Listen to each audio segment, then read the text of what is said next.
We keep hearing those most at risk from COVID-19 are the elderly, and that's true, but there are exceptions. Georges Laraque is a big exception.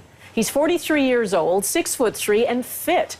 Georges Laraque is a former NHL enforcer. For 12 seasons, he was one of the toughest guys on the ice. He does have asthma, but he says he's the kind of guy who rarely gets sick. And yet, this is where he ended up in early May, in a Quebec hospital, diagnosed with COVID-19.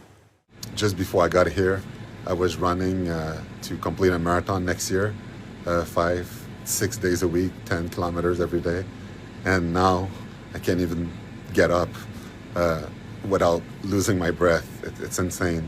I wake up in sweats all the time. And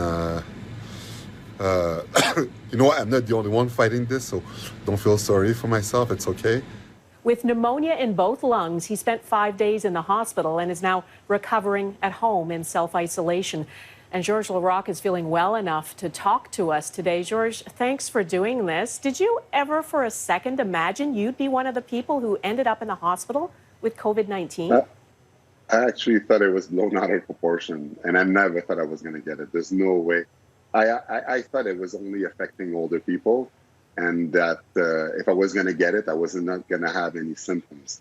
Well, it came back and blew me right in my face because I ended up in the hospital and brought me a big piece of humility. Yeah, well, I know you had trouble breathing. You had a fever. Tell us what it felt like to go through the symptoms. Well, you know, at the beginning, I had chills and, you know, I was in bed. I totally wet my bed. When I woke up in the morning, I was like, what's going on with my body? I'm never sick. And my breathing started to be a bit hard. And I went to the hospital because it was weird. I didn't know why I was feeling this way. And I wanted to get checked because I was delivering food to elderly people. And I'm like, if I'm sick, I need to tell them.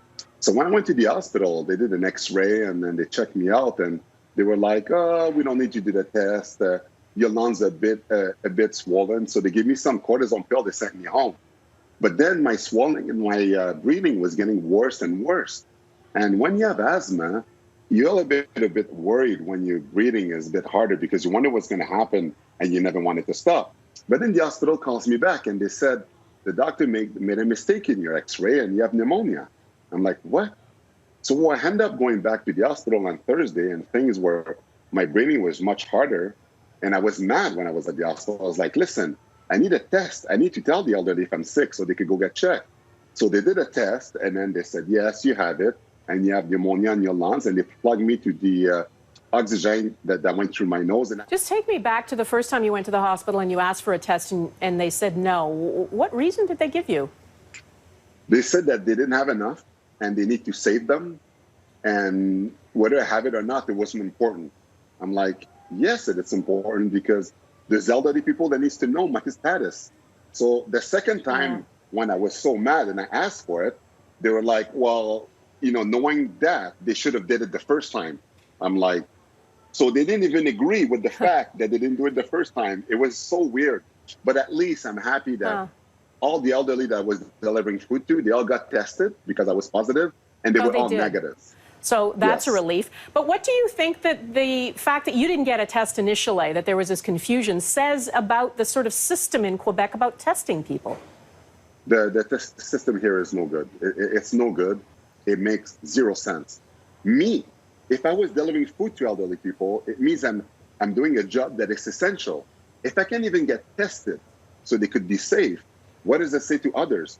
When I was at the hospital and I was talking to the nurse, you know what they told me? The nurse that are going to war every single day to help out the people that are suffering from COVID, they said, George, we feel so bad because before we go home, we can't even get tested to know if we're bringing the disease at home to our family. Do you have any idea where you picked it up? Yeah, I do. When I was doing all the grocery shopping, I have this bad habit every time I put my hair back to touch my face. I always do that. Now I'm going to have to wear an elastic because when you go to a grocery store, you wash your hand in your car and you Purell before you start driving. But I touch my face maybe 20, 30 times before I even wash my hand because I'm always putting my hair back like this. And when you touch it, when you're grabbing stuff, it's the worst thing. And again, I didn't think it was that contagious, so I was doing it anyway. but now I know. George, if you felt before like you were never going to get this disease, or if you did, you wouldn't get very sick, what message do you have now for people who are your age, have your fitness level, who might also think that they're almost immune? Well, you know, what I would say to them is that take this seriously. And if not for yourself, knowing that you're young, you might recover from it, but from the people around you. Because you don't know who you're going to be in contact with. But maybe you'll be in contact with somebody that their immune system is not strong enough. Maybe somebody that is recovering from cancer. And that's what you have to think about.